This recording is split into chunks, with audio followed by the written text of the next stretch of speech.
I'm John Batchelor, Tom Joscelyn, and Bill Roggio, the Foundation for the Defense of Democracy. They keep the Longmore Journal. We're watching very carefully now the breadth of the landscape in combat from the Hindu Kush to the Atlantic. And we started in Afghanistan and moved all the way to the Islamic Maghreb, Al-Qaeda in the Islamic Maghreb, which is the Atlantic at the gates of the Mediterranean. Now we move to Europe, mainland Europe.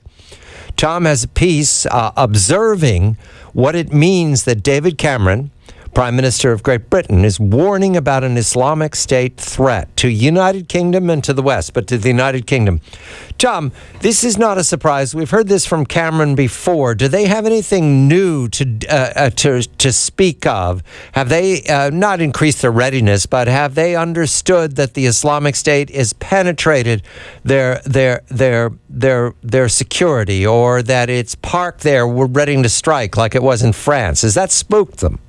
Yeah, I mean, certainly France has spooked everybody, but, I was in Europe late last year, in late 2014, talking to officials from a couple different countries, and everybody knew something like this was coming. The problem is that basically, before 9/11, we heard from the CIA here that the system was blinking red. Well, they knew a full year before Paris that the system was blinking red, and that basically there were too many threats and they couldn't be neutralized.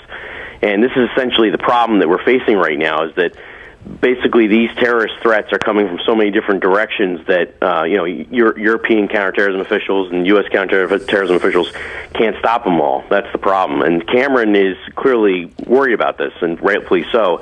And he knows that his own security services are taxed and are dealing with a lot of different problems, and they're not going to be able to stop everything that comes their way should the Islamic State plan something like Paris in the near future.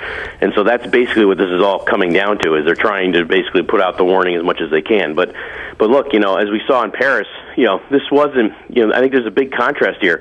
This wasn't, the Khalid Sheikh Mohammed, the 9/11 so-called mastermind, who was he was basically not even known to be Al-Qaeda and was not known to be the mastermind of 9/11 until, 6 months after the attacks in Washington and Pennsylvania and New York. Well, here in Paris, one of the key ringleaders and a couple of these guys were well known to European officials, and were actually being hunted. And this is how the threat has evolved now, where it's not even a super clandestine cell that can carry out something like this. Even a guy who's a known threat, who's known to be plotting in Europe, can carry out an attack.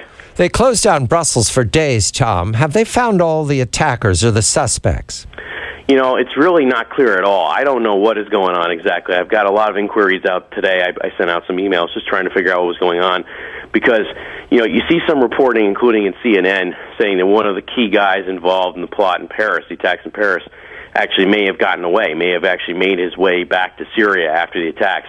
Now, I want to caution that hasn't been confirmed, and I haven't seen any firm reporting on that. CNN did cite French intelligence officials who seem to be going that way, but this has not been confirmed yet. But if you think about that for a second, if one of the key guys in that attack, in that coordinated assault in Paris, actually managed to get back to Syria from Europe after the event, well, that's a huge story, and it's a big, big problem, because that means that they were able to get a guy who was being hunted by several different nations and basically by the world.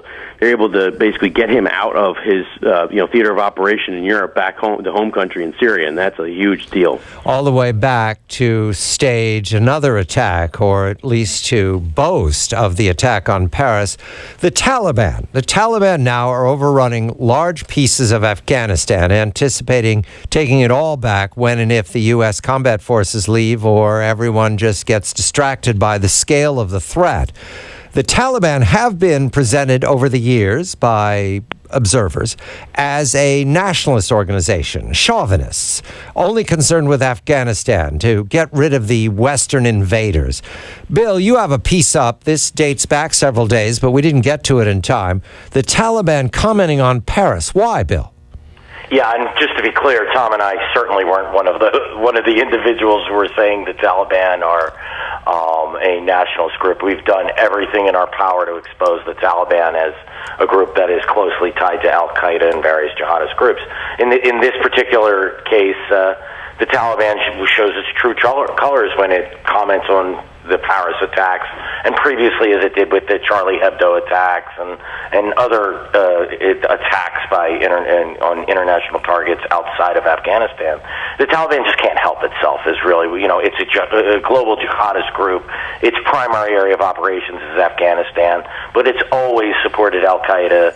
It's always permitted Al-Qaeda to serve as a base of operations in Turkestan Islamic Party and Islamic Jihad Union and other jihadist groups that operate in the region.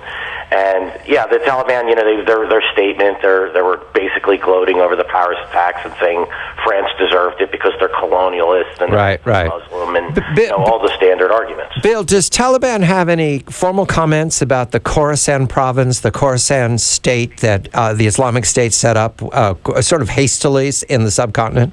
Yeah, they have in the past. What they did was they basically said there's no place. Afghanistan has always fought under the banner of under a single banner of jihad, and that official banner is the Islamic Emirate of Afghanistan, and that the Islamic State should knock it off and join its ranks.